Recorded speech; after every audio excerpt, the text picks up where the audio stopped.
Hi, everyone. It's Rob, and thanks for listening in today. I greatly appreciate your time. My guest today is Nicole Glaros. Nicole is an entrepreneur and has been mentoring, supporting, and investing in entrepreneurs for over 15 years. Nicole got her entrepreneurial start in the fourth grade, orchestrating cousins into theatrical plays and charging neighbors admissions. While earning her master's degree at the University of Florida, Nicole co-founded a tech startup that retailed products to the property management industry. It was there she developed her lifelong passion for supporting tech entrepreneurs.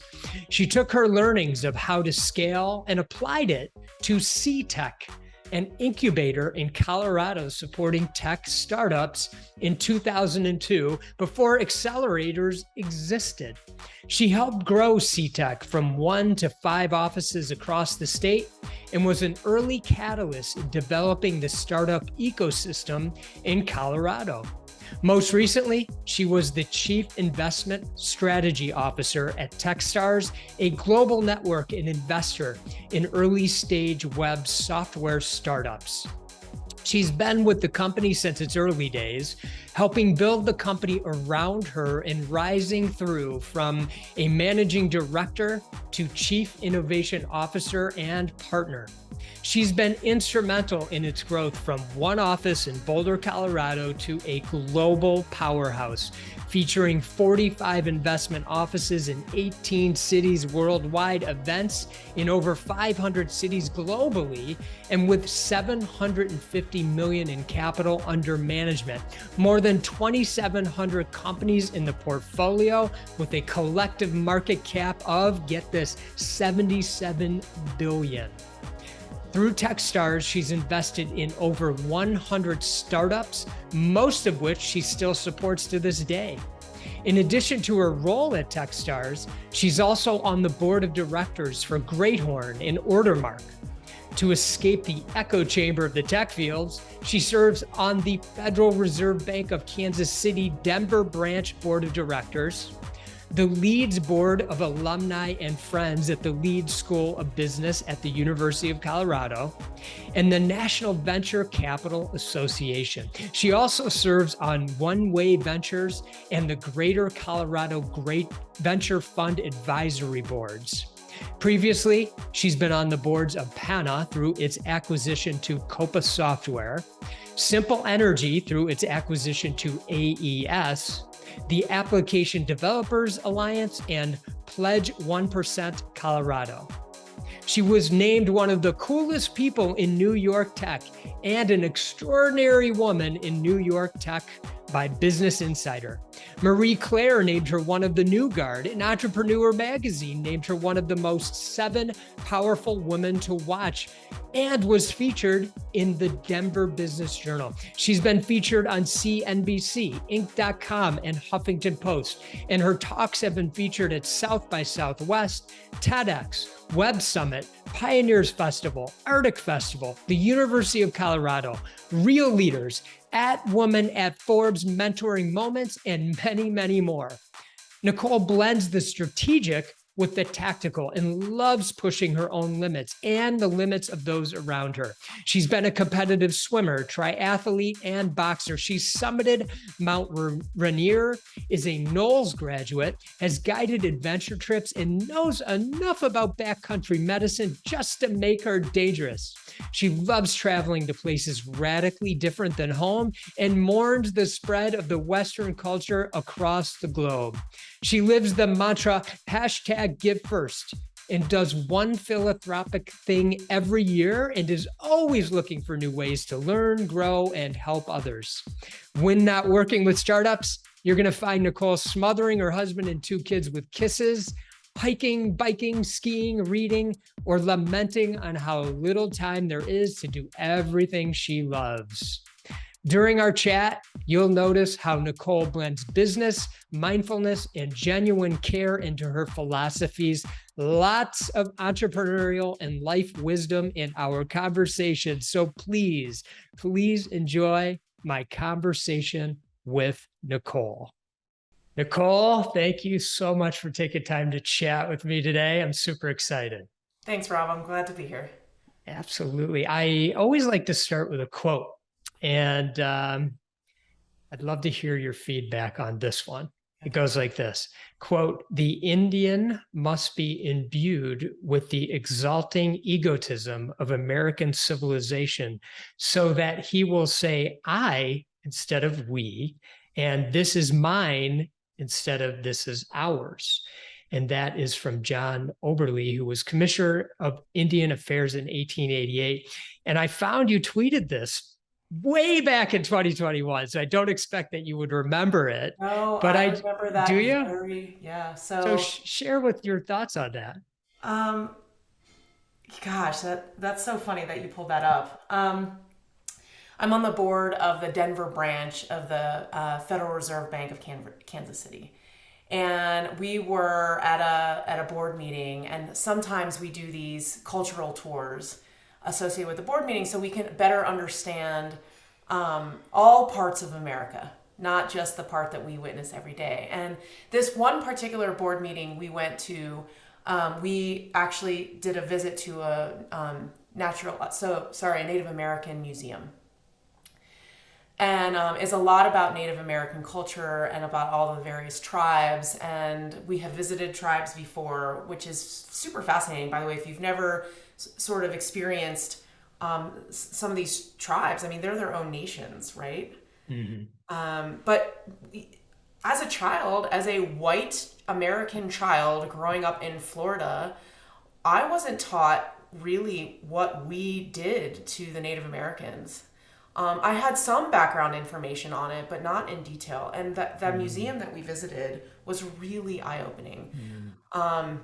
And like a lot of people don't know this, Indian children were taken away, Native American children were taken away from their parents at a very young age, literally removed from the household and sent away to schools to de-Indian them, to better integrate them. They were beaten if they spoke their native language. They were beaten and mocked if they tried to do anything that was associated whatsoever with their culture. That's just terrible. Like, we did that, Mm-hmm. right? And I saw that quote on the wall in that museum. Mm-hmm.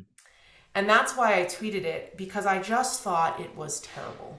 Mm-hmm. I thought it was awful in that anytime we are trying to put our own belief system on another person, regardless of whether that belief is right or not. I mean, we don't even know, it's a belief, right? Mm-hmm. But like, to force those beliefs, number one, made me so incredibly sad and embarrassed, and just about what we did Mm-hmm. to the Native Americans. But also, they had it right. We have it wrong. Mm-hmm.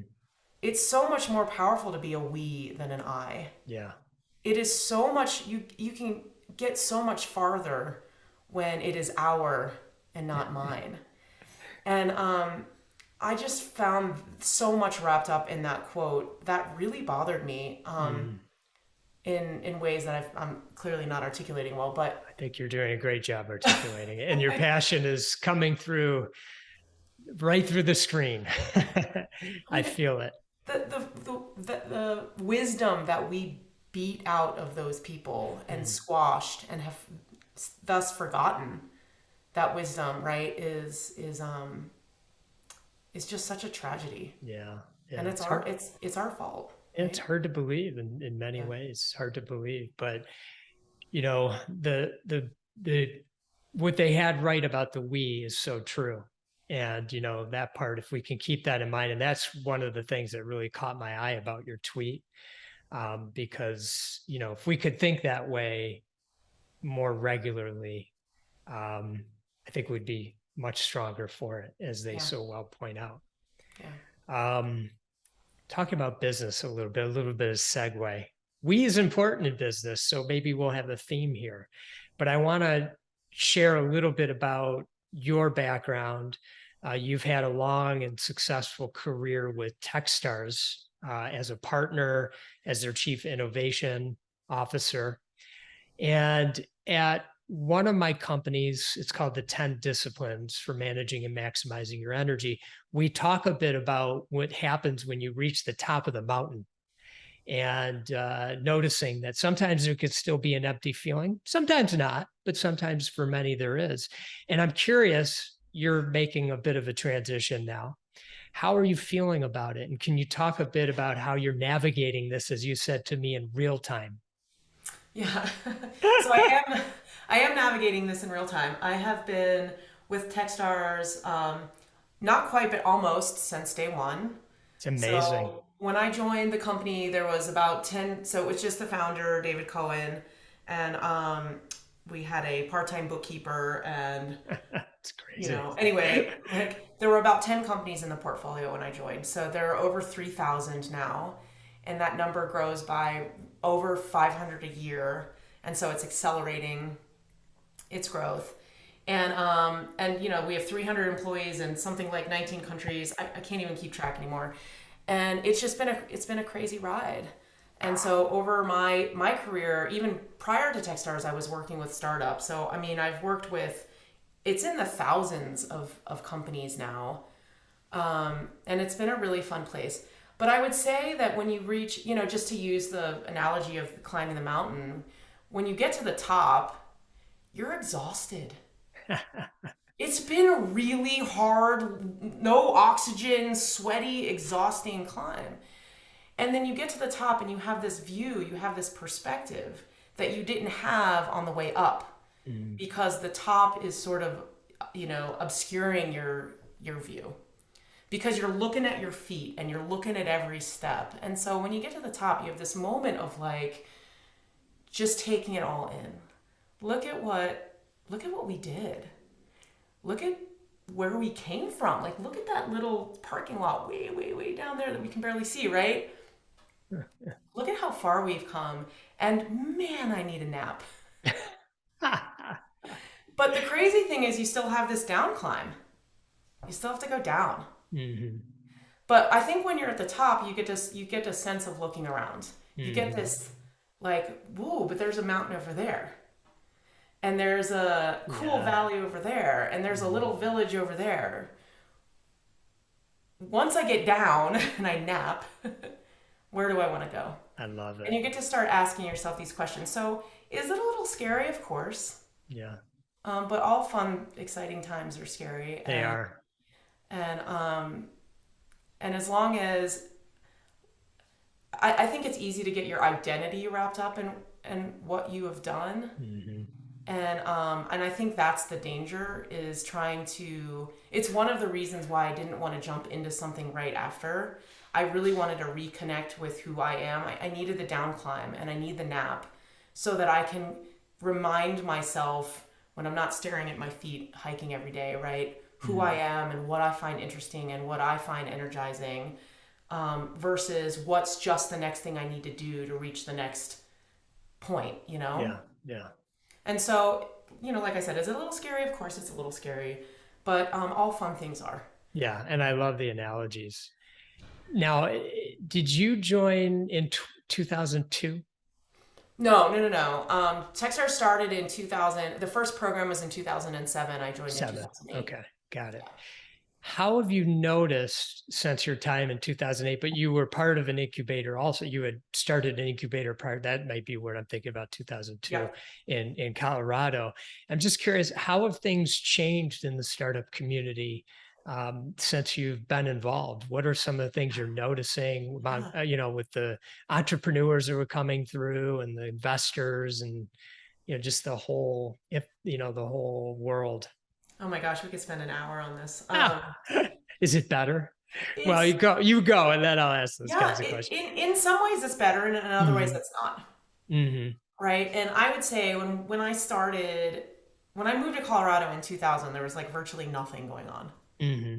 So it was really, Colorado was still very much a sort of cowboy town, and mining, oil and gas town. There wasn't a lot of startup activity that was happening. And I was with an incubator that was an organization that was called Boulder Technology Incubator that later changed its name to CTech. And then from there I did a company, and then from there I did Techstars. But like when I started, there was no community. There was no ecosystem.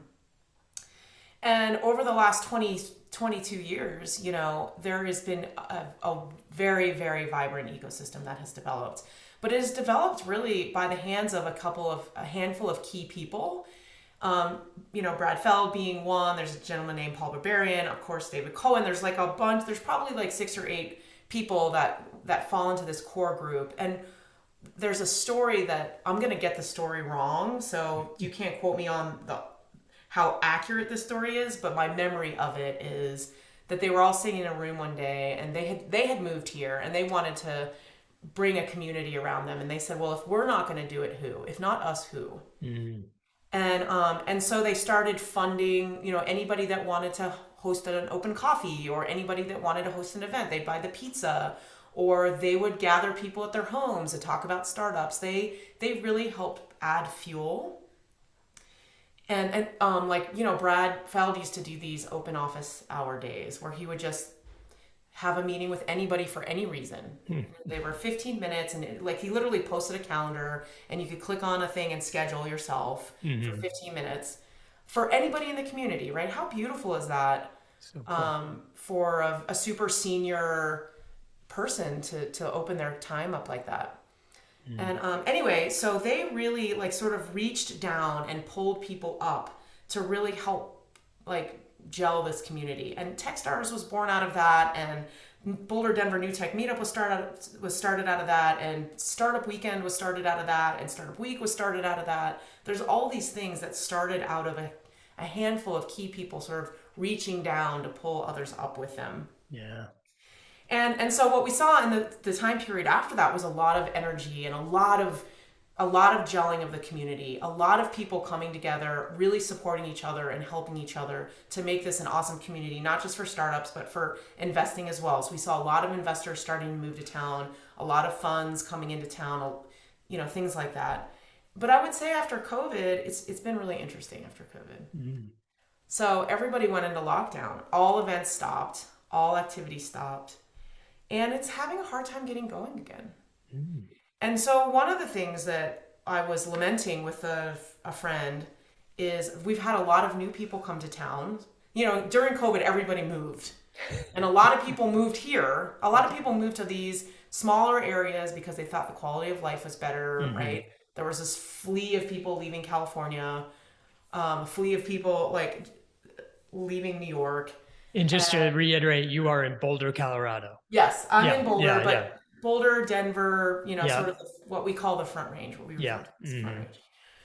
So all of these new people came to town. I mean, I was getting 6 to 10 introductions a week for new people that had just moved here that were enthusiastic. And how do I plug in? And how do I like make friends? And how do I network? And like, who should I know?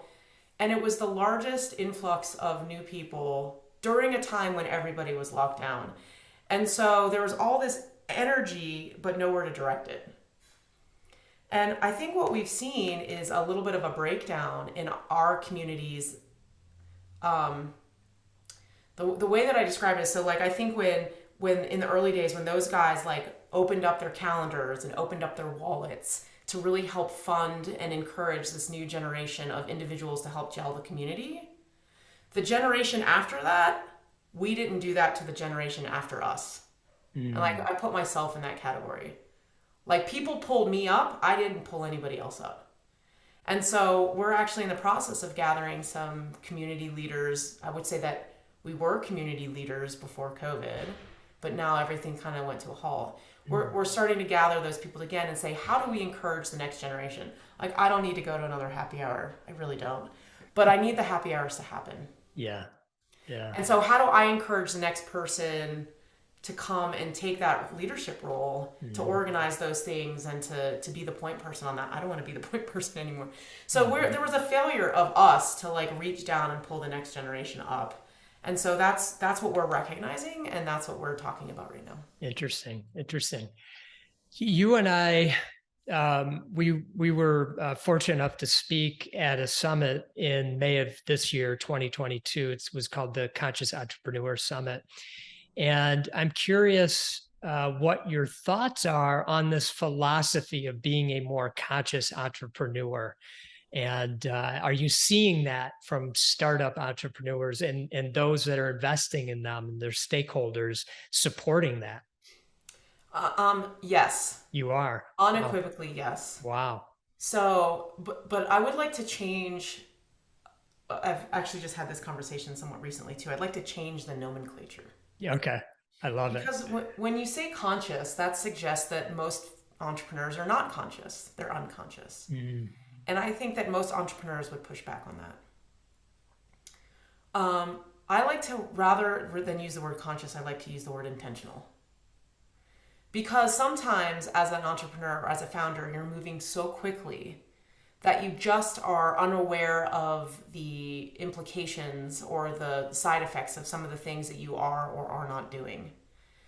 And to be more intentional about how you approach things can be extremely powerful, and can be, an accelerator for your business. Mm-hmm. And so, what we mean by intentional is things like intentional around the culture that you're building, intentional around how you treat your employees on the way in and on the way out, intentional about how you spend your own time because that will reflect down through the company, intentional about about your own mindset and about your own mental state and how that impacts the rest of your business. And so, just more intentionality about Yeah. how you approach things, which I think, like I said, can become an accelerator for your company simply because you start to build really good habits. Yeah.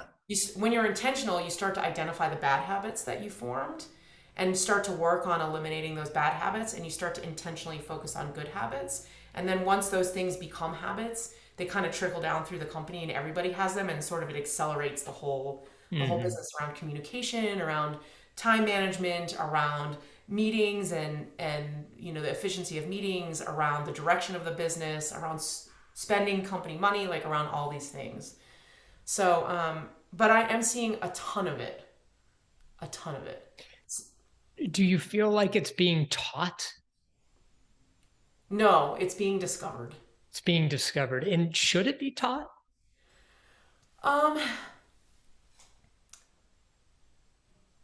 I don't know that I'm struggling with the word taught, and I'll tell you why. I think it can be modeled. Okay, that's good. I think to sit down in a classroom and be taught it is really hard Mm. because we are driven by behaviors and we are driven by habits, right? Well, I saw a stat, right? It's like 45% of our decisions are actually unconscious. It's something like 30,000 decisions. No, it's like 50,000 decisions that we make every day, and of those, like 30,000 of them are actually unconscious. Interesting. And so I don't know that you can sit down and learn it. You might learn the content, but that doesn't mean you know how to apply it. Mm. I think it has to be modeled, because in the modeling, then in the moment is when you start to be able to better pay attention to what you're doing and what you're not doing, and how to Mm-hmm. act or not act, and how to be more intentional or be less intentional, And I just think it's difficult to learn in a book. I also think that most entrepreneurs are very hands on. Most entrepreneurs I know learn by doing. Mm-hmm. And so I don't think you can learn it in a classroom. Mm. I Like think through, you can, I think you can learn the content, but I don't think you can apply the content. I don't think it yeah. changes anything. So is the modeling from like mentorship, are you thinking, or? Yeah, a couple places. Mm-hmm. Mentorship is part of it. I also think a lot about peer groups and Mm, like yeah. CEO peer groups, Yeah. Yeah. and how together they can model, when you're sitting down talking about problems and you hear about how one entrepreneur really tackled a really hard problem in a very intentional and appropriate way, you take that back with you and you go, wow, like I want to act more like that. Yeah. And I think once a CEO can get it, I think that gets modeled in the company to the executive team, and then the executive team starts modeling it to their direct reports. And so, but it does take some modeling, and Mm. it takes I think it really takes a peer group to figure that out. Do you have peer groups that you are fond of? Um, so this is a loaded question. Um, I I think most peer groups are I shouldn't say most. I think many peer groups are very, very good. I am currently contemplating how to reform peer groups so Mm, that they can better interesting. serve the needs of the founders, which is why I said it's loaded. But there's a like EO has got a really great peer group set up. I want to say there's a company out there called startups.com or startup.com maybe. I have Hmm. to go look to double check that, but they've got peer groups. I think like interestingly, the modeling I think comes from the leader of that peer of the company that creates the peer groups.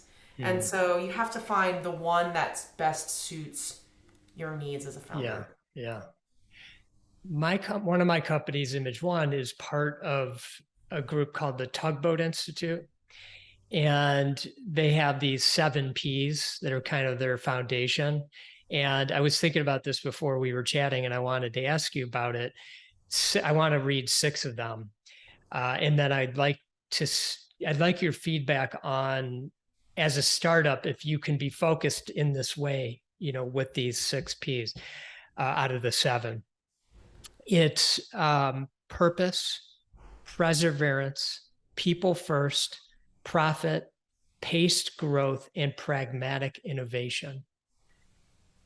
I know that if that was a lot, I could go back to some of them, but on the surface, when you first hear those things, do you feel that a startup can integrate those well? Um, I do, but I think that the words have to come to life in Mm-hmm. behavior. So like Mm-hmm. I don't think it does enough to write those on the wall and stick them on there and think that that's some sort of decision making framework that people are going to Of follow. course. Yeah, of course. I think people have to learn how to live it, and Mm-hmm. otherwise they don't mean anything. Mm-hmm. Well, we all know that if you have purpose, that you can kind of go farther and faster. But how does the entry level junior person in a company identify with the purpose of Right. the business? Mm-hmm. And so how does a founder really infuse the purpose into the very culture? Mm-hmm. That's hard to do because the Yeah, it founder might is. feel that, but unless the founder is really like working hard on hiring people that are motivated by that purpose, it's tricky. And so you have to figure out how to really integrate each one of those. Otherwise, they're just words on a wall. Yeah, that's so true. Can be used as a guideline, but you definitely have to know how to live them and work through them. And part of what the Tugboat Institute is all about is this is a group of entrepreneurs who would like to build 100-year-old evergreens, Yeah. Yeah. and so that's really where you're integrating these things in. But in your world, in the startup community, I wonder if there's more of a focus on the exit, and so it makes those things kind of harder in a way. Yeah. Is that right? I'm just throwing that out there for your feedback. Um, it doesn't, I wouldn't say it makes them harder. I think it's just different. Hmm. Like a company like that has revenue and it's probably profitable, right? Right. And so it has the luxury. Like I have Maslow's hierarchy going through my brain right now, right? Okay. Like it has the luxury of knowing that food's going to be on the table the next day, and so it can sort True. of focus on these higher order things. And That's as a good. startup, you're trying to figure out how you're going to eat. Hmm. And while you can pull that stuff in and do it with intention and try to put some building blocks in place, you're also at the end of the day needing to fight to just see another day. Yeah. And so, how do you integrate those two things? It's really hard. Yeah. Really, really hard. But I think that's the idea behind intentionality. And I think also that's the idea around why it's so important for startups and for startup founders to begin to think about these concepts. Because if they start to integrate them early, um, the likelihood that they can be an evergreen company probably goes up. But Right. recognizing, like I've been in boardrooms before where we have to make really hard decisions around, gosh, we're going to make a decision that is going to likely kill or either the company will survive or the company won't. But the decision might be against our values. And so what are we going to do? Yeah. And those conversations go both ways. Yeah. Sometimes they go the way of we're not going to make the decision that goes against our values, and then everyone in the room's got to recognize that that means shutting the business down, and also recognize that that means potential lawsuits with shareholders. Yeah. right? Or other companies were like, wow, we're gonna make this decision. We feel really, really, really terrible about that.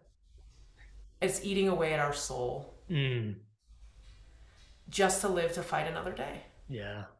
And so then you get into the whole philosophy question of do the ends justify the means, right? Right. Right. And there aren't great answers to those questions. There No. just aren't. Thank you Sort for of that. why peer groups matter a ton, Hmm. because every founder and every board is going to have a different true north Yeah. that isn't always captured on the wall. And you have to make really hard decisions in the moment Yeah. that sometimes feel terrible, that sometimes Yeah. are terrible. So, I don't know. It's It's just a different place that they're in. And then that if they can start to think about and incorporate those really important principles, then that's phenomenal, but they always can't live by them. yeah. Boy, that's good perspective. When I believe, if I have this right, when you spoke at the Conscious Entrepreneur Summit, you spoke about the what and the how. And I'm wondering if you can share what that was all about. Yeah.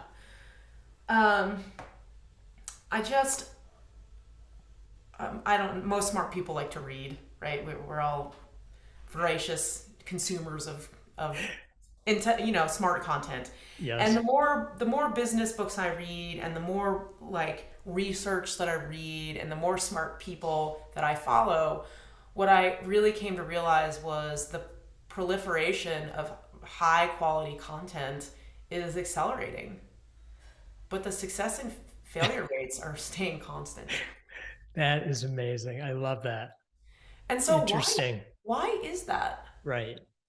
Well, I can tell you, I think I can tell you why that is. Like, we all know how to lose weight. Every single person in America knows how to lose weight. It's called diet and exercise, right? You watch your calories, you eat healthy, and you exercise. But how many people do it? So, how many people take the information, take all this high quality information, and actually live it? It's so much harder to do. And I also think that there's different approaches to handling things. And so I think it's not in the what that you do, it's in how you do it, it's in how you approach problems, it's in your mindset around it. I mean, don't get me wrong, the how will work. I mean, the what will work. Like, if you actually diet and exercise, you will lose money, or you will lose money, you will lose weight. Yeah. Was that like a Freudian slip? That's so funny. That I thought that went through my mind for a second. What was That is so funny. Um, if you diet and exercise, you will lose weight. But also, if you start to think about food differently, like if you think, okay, food is sustenance for me rather than food is comfort. If you think food is medicine rather than food is an activity I do out of boredom or something that I do every day at 7:30 p.m., right? If you start to think about it differently, your behaviors and attitudes around it will change.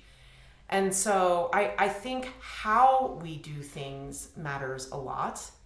I was just with a company who had to lay off like more than half of their staff.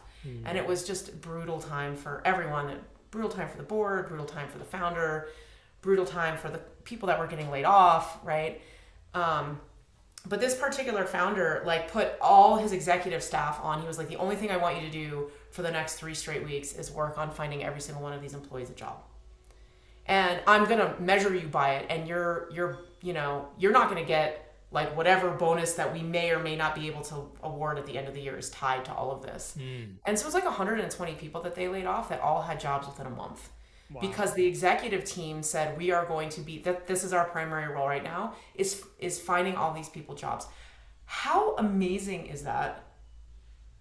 Now, as a shareholder of the business, I'm kind of irritated. I'm like, but wait, that's not helping the business. Those people are already out the door. Like, what are you doing? But actually, it's not. It is helping the business because you have 120 people running around now that are wishing this company well, that are still making sales introductions, that are helping them hire the staff that they need to hire in the pivot that they just went through, right? So it's not just that you had to lay off a bunch of people, it's how you did it. Yeah.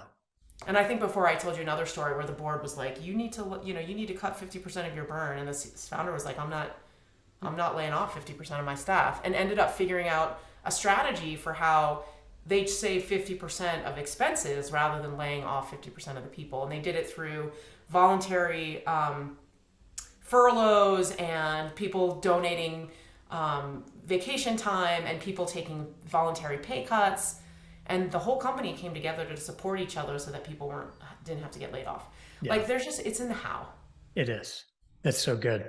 Rather than if you want to cut 50% of your expenses, the thing you need to do is lay off 50% of your headcount. Right. That was such a great story. I had that as a note, so I'm glad you brought it up because I wanted you to share it. So, yeah, because the founder got presented with this, and it seemed to the outsiders that there was only one way. Yeah. And I love the way you reframed it. You said, you need me to cut these expenses, not people. So let me work on the expense part and see how that plays out. It played out well. And he went to his company and he said, this is what I have to do. Yeah. And I need your help. What can we do together? It's and beautiful. Everybody volunteering, like, I can stop traveling. I'm running these 7 different calendar management tools. I can go down to 1. Like you get everybody's buy-in on how to participate in the solution. Yeah. And it turns into this beautiful moment for the company that makes them stronger and better for it, you know? Yeah. So true. So true. So it's in the how, it's not in the what. Yeah. So I read somewhere you wrote about blocking out noise to focus on the elephants, the big picture. And I really love that. So can you talk more about that, what that means to you and how you go about doing it? Yeah. I can talk about how I did it, and then I can also talk about how I'm struggling with it now. Oh, great. Perfect. There was a time period at Techstars where I was getting around 500 emails a day. And I don't mean newsletters and all hands emails. I mean emails to me that required my attention. Hey, Nicole, can you introduce me to this person? Or, hey, Nicole, do you know anybody that can help me with that? Or, hey, Nicole, we're really struggling with X. Could you take a meeting? Or, hey, Nicole, could you speak at this thing? Or, hey, 500 like that. And just the amount of inbound, in addition to Techstars growing and managing all the people that I was managing at the time, I had 27 direct reports at one time period. Never do that. Never. No. Never. That's too never many. do that. Yeah. And what I found out was that I wasn't actually doing my job. Like, there were so many little tiny things that were drowning me, and I was just trying to stay on top of the little tiny things that I never was really grabbing onto that one or two big things that could move the company forward. And so I started blocking off my mornings. And so what I did, I had this very disciplined routine where I'd get up in the morning and I would get my kids to school because that was really important to me. I wanted to be, if you had children, you know that they're at their happiest in the morning. They're delightful still. They're not grouchy. So I wanted to spend that time with them. So I would get them to school. I would then go to the gym, which was my time, so I could get my workout in every single day. And then from there, I would sit down at my computer and I didn't have email on or anything on. And I would just what's the one thing I need to do this week? We started calling it Big Rocks.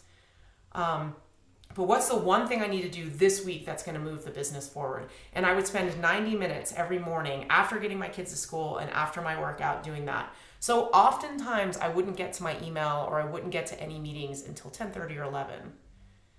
And when I did that, my productivity skyrocketed. Absolutely skyrocketed. And yeah, it would frustrate people that I wouldn't take meetings before 11. But there's this really big investor that's coming to town. The only time they could meet is at 9. I'm like, I'm sorry, I can't do it. Sorry, I can't do it. And I just was really disciplined about it. And when you get disciplined about it, other people start planning around you. So the universe kind of conspires to support you in that. Yeah. But I became radically more productive. Stuff started moving and we started making big progress on things. And it was 90 minutes for me was a magical amount of time. It turns out that that's somewhere between 60 minutes and 120 minutes is what the average brain can focus on before it starts to get tired. And I also had to do it in the morning because it's also the thing that sort of consumes the most glucose in your body, right? When your brain's like focused on hard things, it's consuming a lot of glucose, which makes you tired. And so if you try to do it later in the day, your brain's already tired. You're going to be not as effective or not as productive at that hard thing. And so anyway, I just started to be really disciplined about that. I'm not so disciplined about that now. Okay. But part of it is because I don't have the 500 emails every day, putting this like pressure on me to respond and perform. And so, but I'm struggling to re sort of capture that focus. And it was a thing that I had decided, like, soon as my kids start back into school, I'm going to get back into the habit of like kids at school, morning workout, and then 90 minutes. And I just haven't started yet. So ask me again in a month how that's going, and I'll tell you. When do they start? So they just started. They just started. Okay. Let's go. And I need to get back into gear on it. I love that you share that too, because I think too, we can and do ebb and flow in our life and in our career, depending on what the circumstances are. And that was serving you really well at a time where you guys were in major growth mode and you needed to focus on absolutely 100%, as you call them, the big rocks, what mattered most that day, that month, that quarter, and for the year. And now you might be in a bit of a transition and, just figuring out where that right spot is for you. Yeah, that's part of it. And you also discover that time expands to fill the allotted, That's so true. I can't remember how the saying goes, but like projects expand to fill the time that you have available. Yeah. Always. Isn't that funny? Yeah. Yeah. Too funny. Speaking about expands, you also wrote about a belief you have in that what you focus on expands. And how are you using this philosophy, or how has it served you in your life? Yeah, I first learned about this actually. So I have a master's degree in sports psychology. Oh. And one of the things that you study in sports psychology is mental training. And there's a bunch of studies that were conducted like in the 80s that were around injured athletes and how to shorten their recovery time. And, whether it is, if they're injured, they're not on the field, they're not on the court, they can't be in the gym, right? And so they would take these athletes, these injured athletes, and they would either do nothing, and then when they got back in the gym, they had them on workout regimens, or while they were injured, they would go through these mental training exercises. And the mental training exercises that they would go through were them successfully executing whatever the sport was. So just for sake of story, we'll use basketball, right? And so if you're an injured basketball player, while you were injured, you could literally be sitting on your sofa mentally training. So mentally envisioning yourself standing at the free throw line, successfully throwing free throws, all right? Or mentally picture yourself running around the court being chased by somebody, jumping over them and sinking the basket. Mentally rehearsing this over and over again. And the trick to it is to try to attempt to use all of your senses. So what does it smell like? What are you wearing? What is the audience sounding like? Who else is on the court? Like, the more vivid you can imagine it, the more powerful it becomes. And so they discovered in doing these studies that the athletes that had mentally rehearsed success had something only like a 3 or 4% degradation in performance after 6 to 9 months out, relative to the athletes that didn't get to practice at all. But they also found that the athletes that like had self-doubt, that tended to envision them messing up, their performance degraded to way beyond that of an injured athlete. Wow. And so what you imagine in your brain, what you're thinking about, what you're focusing on, what you're letting come in, is the thing that will actually end up happening. Right? And you see this, like I also read this in quantum physics, right? They have the, whatever they call the God particle. And they have a hard time studying it because it doesn't exist until they try to study it. When they focus on it, when they like try to observe it, it comes into existence. And then when they stop observing it, like disappears from existence. That's so far beyond my mind-blowing capabilities. It's crazy. Yeah. It's insane. But like, I noticed that with founders too. And so you have the founder that's like, I'm out of money. Well, the wall is coming, right? I'm out of money, I'm out of money, I'm out of money, I'm out of money. And the more they say that, the more likely the business is to actually fail, to hit the wall. Mm-hmm. Mm-hmm. And I'm not saying there isn't a wall there. I'm not saying that. I'm saying don't look at the wall. I'm saying think about, instead of saying I'm out of money, I'm out of money, I'm out of money, we're 6 weeks left of money in the bank. We're 5 weeks left of money in the bank. We're 4 weeks left of money in the bank. Rather than saying that, say, I'm talking to 200 customers this week. I'm talking to 150 customers this week. I'm talking to 300 customers this week. Here's the sale that's going to happen. Here's the sale that's going to happen. Here's the sale that's going to happen. And when you focus on that, the likelihood of that actually expanding and becoming your reality helps keep you away from hitting the wall. So it's with intention. This comes the intentionality part, right? It's with intention, focusing on the outcomes and the behaviors that you want rather than the things that you wish to avoid.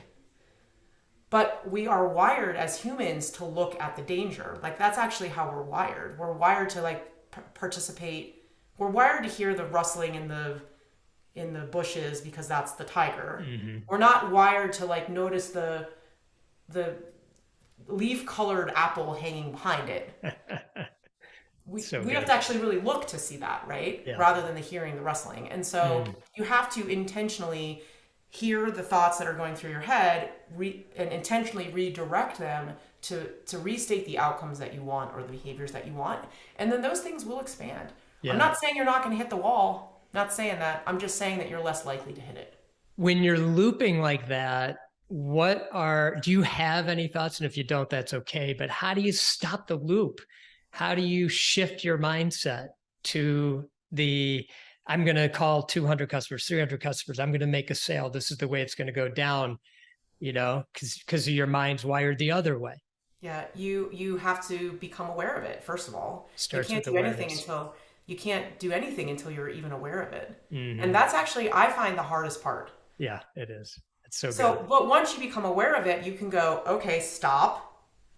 What is the outcome I want? And for most people, I'll say, okay, let's write it down. Let's come up with a sentence or two, and let's make it a really easy sentence, something that you can remember. And let's like put it on a sticky note, put it on a 3x5 card, stick it to your computer. And anytime you become aware of that negative looping, literally stop yourself and look at the sentence and start repeating that over and over and over again. And pretty soon you'll start repeating that naturally rather than the thing. But you have to become aware that you're doing it in the first place. Where does belief fit in here? Where somebody actually has to believe that all this type of thought versus that kind of thought actually manifests? That's a good question. I don't know the answer to that. Fair enough. I think that the repeating over and like, I think if you're skeptical of it, then that's the thought that's going through your mind. This isn't going to work. This isn't going to work. And so then you're really Why am I doing this? Yeah. Then you're really just sort of saying that previous thing that you were saying. Yeah. Yeah. And so I think trying to continuously redirect your brain to the outcome that you want is crucial to to manifesting it, right? And look, I'm not like a hokey pokey person. This is after years and years of spending with thousands of companies, listening to the founders repeat to themselves and repeat to me and repeat to their board over and over again, and then how those things happen, and then how they actually blame it on something else rather than themselves. I'm not saying it's their own fault. I'm just saying that we have an ability to manifest whatever we think is going to happen. Yeah. Especially founders. Totally. Especially founders. You started a company. You took an idea in your head and you made it into this thing. Look at how beautiful that was. It was an idea in your brain that you manifested. How do you not think you're also manifesting these negative things? That's right. Draw on that. If you don't believe it, draw on what you just said about starting the company and how deeply you believed in it, and know that same thing will work the other way too. Yeah, you just have to do it with intention. So good. With intention. I should have asked this earlier. It fits better in what we were talking about with your schedule and how you were really intentional about your morning. But I just love this tweet that you did. I think it was back in April. And you asked this question. You wondered if Google Calendar could change the responses from yes, no, maybe to hell yes, only if I have to, depends, wish I could, and F no. I mean, first of all, I just like was bursting out in laughter. And I totally wish that they would change it to something like that. But I'm curious what your thoughts are on only saying yes when it is a hell yes. Um, I think it should be a goal of all of ours, and the reality is that that's not probable. But when you get to do something that you're a hell yes on, I mean, it Right. is Oh, so incredibly energizing and fun and learning and especially when you do it in the context of work. Like, when was the last time at work you were like, hell yes, I want to do that? Imagine the shift in what a company, or even just backing away from a company, a group of people could do yeah. if they're a hell yes, rather than a like, well, only if I have to, Hmm. And I think most people are in the only if I have to category Yeah. for most of what they do every day. And I talked with a lot of the founders that I work with. I talk to them about this. I'm like, is there a way that you can get your employee base into a hell yes category? And that doesn't mean I want you to be hell yes on this project. It means, hey employee, what project would you be a hell yes on? Point to something that you are a hell yes on, and let's see if we can get you on that. Because I don't think you can tell people to be a hell. You can't tell people to be a hell yes. It's internal, right? Right. It's what's exciting to them and what's interesting to them and what's motivating to them. And you can only ask people what they feel that about, rather than force them. No, you can't force people to do it. Right. And so I read a book a long time ago that was really transformative for me, but it's called Birth of a Chaotic Age Mm. by a guy by the name of D. Hawk. And if you've never heard of D. Hawk before, you need to go look him up. He unfortunately passed away just a couple months ago, and I'm so Hmm. sad. Like, I feel like we lost a huge leader in him. But D. Mm. Hawk is the guy that founded Visa, right? But he's a philosopher, Okay. and he start if you I can't go through and restate the whole book here because we don't have enough time. Books, I should say. He's written many books. But he was kind of a hell yes guy. He was like, I'm going to put things that need to happen in place, and then whoever wants to volunteer to participate, they will do that. And he basically founded Visa on that premise, That's amazing. right? And even people that were unqualified to do stuff. Hmm. And so I just think a lot about how we could better align people's interests and passions with how they spend their time, Yeah. and how maybe as companies we're almost obligated to attempt to do that. But if Yes. we do it, imagine how much farther and further not only the company will go, but the growth of the people. Hmm. And I mean, that's all rainbows and unicorns, right? Maybe. Doing it is a whole different thing, but I've seen Absolutely. people try, and it's awesome when they do. Yeah. I think, with intention, anything you've set your mind to, you can make happen. Doesn't mean it's going to be always smooth and perfect, Right, but you right. put it out there. And we want to be lifter uppers, especially as leaders, founders. You know, the people make such a difference. The product is so important, but the people are really what brings it to life and gets it out there and gets the money, the revenue going, and the when the company's successful, everybody then is successful. Yep. And to allow them that opportunity to hell yes it and put them on those projects or things, it can really be beautiful, as you say. Yeah. um, I wanted to talk to you about how physically active you are, because you've been a competitive swimmer, you're a triathlete, a boxer, and you've summited Mount Rainier. So that really ties great into your actual experience about getting to the mountain, top of the mountain. But I'm just curious, what drives you, and what are the results of some of these physical challenges? What do those results do for you, or even when you're in the moment or training for them? What do they do for you physically or maybe for your mind? It actually, it wasn't until I was an adult that I really realized that exercise for me was stress management. Hmm. It took me into my adult life to really knew that. Yeah. As a teen, as a child and a teen, and even into college, I was always an athlete. I was always very physical, and I like being in shape. And I like challenges, and I like rising to meet challenges. I like pushing myself. So the person I'm most competitive with is myself. I'm not necessarily competitive with others, although sometimes that helps, right? But I feel healthier. I have better focus. I can control my mental state better. I just feel better when I'm active, but it wasn't, like I said, until I was an adult that I realized it was actually necessary part of stress management for me. Hmm. Hmm. Because there's something about my body physically working that takes all the like spinning that's happening and like puts it into my muscles. Hmm. There's also some exercises that you do, or some training that I've done, that take intense concentration.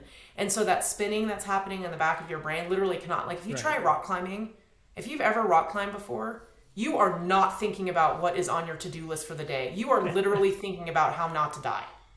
Yeah. You're thinking about where your hand goes, where your foot goes, where's the hold, like, you're looking around trying not to be freaked out. There is nothing else going on in your mind except for that exact moment in time. It's an exercise in complete and total surrender to the present. Yes. Hmm. Boxing is that way too, right? When you are boxing, there is nothing else going through your mind at that moment other than how to not get hit in the face. Yeah. I mean, it's terrifying, Yeah. but no other activity does that for you, Hmm. right? Yeah. And so I like there's something about the intense focus and the intense presence of mind in that moment that for me is very, it slows down time. Yeah. It tends to be very spiritual. It tends to be very like, you're everything is alive in you at that moment. And Hmm. even with rock climbing, like I say, you're trying not to die. You're not really going to die. Okay, yes, it's a dangerous sport. I get that. So none of those caveats. But you're attached to a rope, and as long as you're being safe, the worst thing that's going to happen to you is you're going to fall a few feet and like scrape up a knee. Right. So you're not really going to die, but your brain still thinks you are. Yeah. So it's just this beautiful, beautiful Yeah. thing. So I like pushing myself. I like Hmm. learning. I like growing. I like seeing where my boundaries are. I like the focus. I like Yeah. the presence. I like the slowing down of time. Yeah. And I like having my brain not spinning 24/7, Hmm. you know? Yeah. And when you feel that, you can oftentimes bring that into your regular life, tap into what that feels like to slow things down when you're dealing with our regular everyday stuff. Yeah. And I also like feeling that there's one other thing too, which is kind of related, is I sometimes I like the comparison. Mm. When you're sitting down and you're looking at some hard project that you're working on, I'm like, this isn't hard. Right. Getting punched in the face is hard. That's hard. This Right. is not hard. Hmm. I can do this. Yeah. This is not this is not hard. And so when you push up against what actually is hard, it's easier to remind yourself that stuff that you're doing that maybe you don't want to do, or that's maybe frustrating or whatever, is actually not really that hard. Mm. Great And perspective. Yeah. Right. Okay. Lastly, I wanted to ask you a little bit about change, and you kind of alluded to something connected here earlier when you were talking about the peer groups and the events, I should say, the events that were taking place prior to COVID. But you and I, we had a chance to chat last week, and I had asked you, so I've been coming to Boulder for many years, and I'd asked you how, what your thoughts are on all this change that's taken place in Boulder and how you feel about it, and just that the growth has been so crazy. And you shared such wonderful wisdom. It really stuck with me since we chatted. I'm wondering if you remember what you shared with me. Would you share it? If not, I'll cue you up. yeah, you have to cue me on it. Yeah, well, you talked about, I think you were speaking with some of your peers, and you talked about, when things change, there's no use complaining, and instead step up and lead the direction. Yeah. So I hinted at this a little bit earlier, right? And Right. that came from sort of the Brad Feld, like, if not us, who? If not us, who? Yes. So good. You can't just look around and expect other people to do it for you. You got to do Mm, it yourself. yeah. We are entrepreneurs. Hmm. We are change makers. When we're complaining, who are we complaining to? We should be complaining to ourselves for not stepping up and making the change that we want to see happen. And so I don't see the point in complaining. Okay, maybe you get like ten minutes to complain and have yourself a little pity Get party. it out. Yeah, get it out and then Move move on. on. Then move on and Yeah. look forward and go, what do I want to have happen and how do I help make that happen? Mm-hmm. Instead of looking to other people and going, who's going to make it happen for me? Yeah. Right. And I think that perspective comes a little bit from, like I said, comes from Brad in that earlier group, but it also just comes from becoming an adult. Mm. You know, I think that's when you know you're really an adult. It has nothing to do with your age. It has everything to do with the day that you wake up and you realize no one's going to do it for me. Mm-hmm. If I want it, I have to do it myself. And so then you get in the question of like, well, how badly do I want it? Mm-hmm. And if I don't want it that badly, then stop complaining about it. So And if I good. want it badly, then change it. Because Yeah. those are your really only options. Mm. So, yeah, that's how we feel about what's going on. And here, Boulder is a beautiful, wonderful place to be. But like I had said in that conversation, it has changed Yeah. a lot. And there are some elements of the change that's actually really good and healthy. And there's some elements of it that are not. And so we need to pay attention to those and change those things that we want to see in the right direction. And every one of us is going to have a different way of approaching it. I've got friends that are like getting heavily involved in politics. That's not for me. I will Mm-hmm. not do that. I'm more of a bringing the community together and let's model and act in the way that we want other people to act. And let's set the example and let's pull up the people that we think are doing a good job and help promote them. And so Mm. anyway, complaining does, you get your 10%, 5 to 10% of complaining time, and then after that, shut up and do something Don't about want it. to hear it. Yep. Such great wisdom. Thank you for that. And thank you, Nicole, for spending time with me on the podcast today. I so appreciate your time. Thanks, Rob. I appreciate you. It's fun And always. and to all the wonderful listeners out there, as always, I wish you much love and gratitude. Yeah, me too. Thank you.